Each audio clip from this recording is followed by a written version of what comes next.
This ship is the Wilhelm Gustloff, and when this film was made in 1938, it was the largest cruise ship in the world.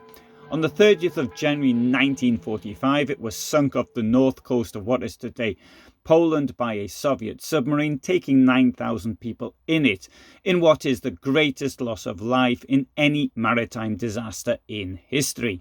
The ship, built for Nazi Germany, not only as a cruise liner but also as a weapon of war, was originally going to be called the Adolf Hitler, but the Nazi dictator himself had the name changed to the Wilhelm Gustloff. Gustloff was the head of the National Socialist Foreign Organisation in Switzerland. He was a very successful organiser, setting up National Socialist branches, including Hitler Youth and League of German Girls clubs in various locations, not only in the German-speaking parts of Switzerland, but also in the French and Italian-speaking cantons as well. By the mid-1930s, he had recruited some 5,000 of the 100,000 German expatriates then living in Switzerland.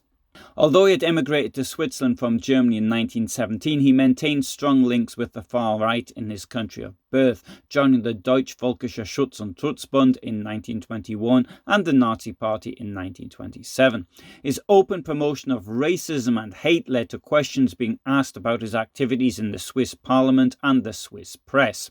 Although his activities included alleged kidnapping, the Swiss authorities were loath to expel him.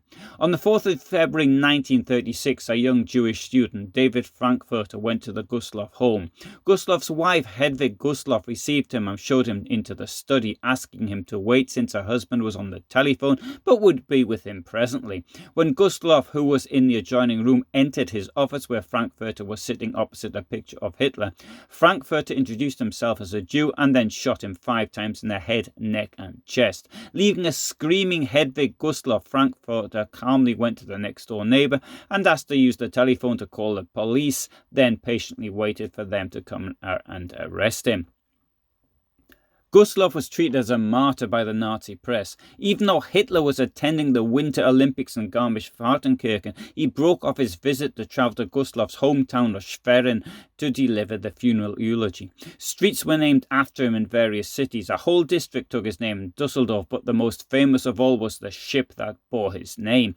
Even though the life of the person Wilhelm Gustloff may be forgotten, the ship that took so many lives has ensured that his name will live on. I've done a longer video on the life, murder and consequences of the death of Wilhelm Gustloff, which will soon be uploaded. So thanks for listening.